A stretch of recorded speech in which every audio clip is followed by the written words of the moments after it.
said our hustle's work is never through. We making it 'cause we make it move. Para calcular la densidad del aceite haremos dos experimentos utilizando algunos materiales de laboratorio, además de lo aprendido en clase como las aplicaciones del tubo en U. Para un mayor entendimiento del tema tomaremos una serie de datos que representaremos y con ellos sacaremos unas conclusiones.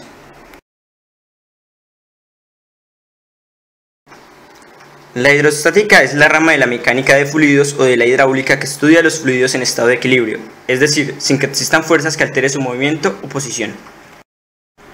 Teniendo en cuenta la experiencia, plantearemos hipótesis acerca de los factores de los cuales depende la densidad de un fluido.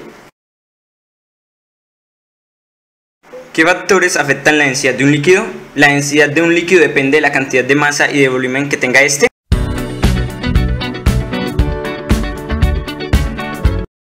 Masa, en física, es una medida de la cantidad de materia que posee un cuerpo. Volumen, es una magnitud escalar que define el espacio que ocupa un cuerpo. Altura, distancia vertical de un cuerpo respecto a la Tierra o a cualquier otra superficie tomada como una referencia. Densidad, es una magnitud escalar referida a la cantidad de masa en un determinado volumen de una sustancia. La densidad de los fluidos depende de la cantidad de masa y volumen.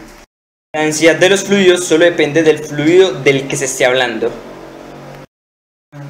Teniendo en cuenta la ecuación de la presión absoluta, aplicándola en el tubo en U, hallaremos la densidad del aceite.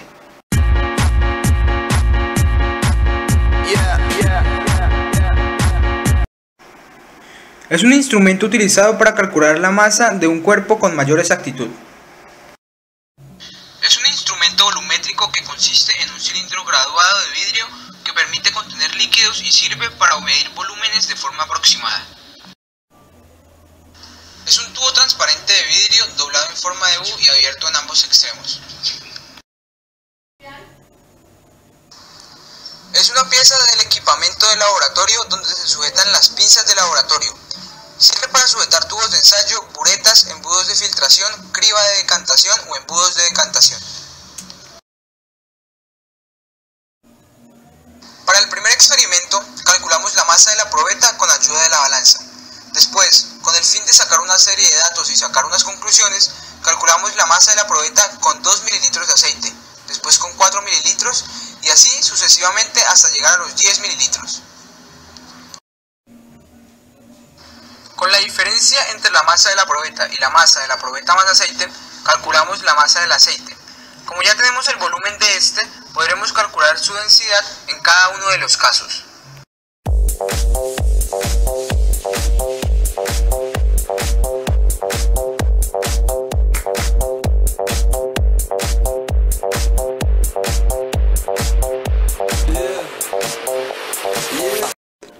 Según la tabla de los datos obtenidos en el primer experimento, se obtiene una densidad aproximadamente igual en cada uno de los 5 casos, lo cual indica que el aumento de masa y volumen del aceite no afectan su densidad.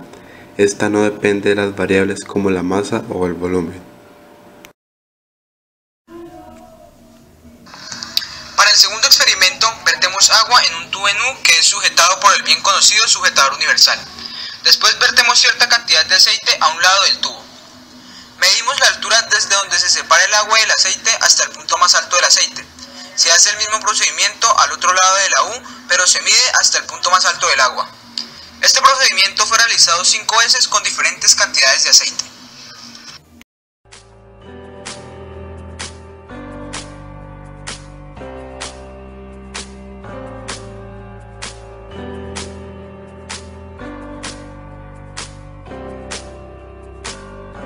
I feel so close to you right now, it's a force field. Según los datos obtenidos en el segundo experimento y aplicando la ecuación de la presión absoluta aplicada en el tubo en U, obtuvimos unas densidades aproximadamente iguales, lo cual nos indica que la densidad de cualquier líquido no depende de la cantidad de líquido vertido en el tubo en U y por consiguiente tampoco depende de la altura que éste alcance.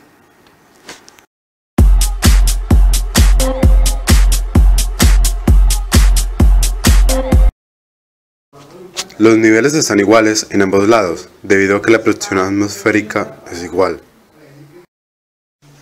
El nivel donde se encuentra el aceite es mayor, debido a la diferencia de densidades de los líquidos,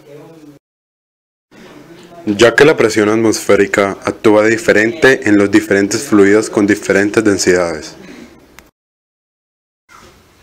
Sí, es posible, porque el líquido menos denso siempre va a estar a un nivel mayor en su lado que el líquido más denso. Comparando las presiones en los puntos A y B, nos damos cuenta que estas son diferentes. Si sacamos el promedio de la diferencia de presiones, podemos observar que esta es muy pequeña.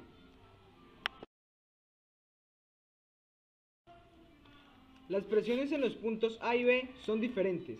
Esto se debe a la diferencia de densidades de los líquidos y también a las diferentes profundidades a las que se encuentran los puntos que estamos analizando. Para que en un fluido en reposo dos puntos se encuentren a la misma presión, ambos puntos deben de estar a la misma altura.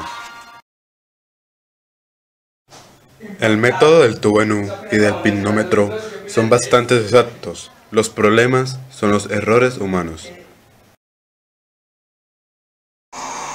La tensión superficial es la resistencia que tienen los líquidos a ser traspasados. Esta depende de la polaridad de los líquidos. Un líquido polar no se puede mezclar con uno apolar. De esta forma, solo podremos determinar la densidad de los líquidos utilizando el tubo en U si estos no se mezclan. Por lo cual, sí es importante la tensión superficial en la determinación de la densidad de los líquidos utilizando el tubo en U. Según la ecuación de Bernoulli, si se disminuye el diámetro del tubo por donde pasa un líquido, la velocidad de este aumenta y su presión disminuye.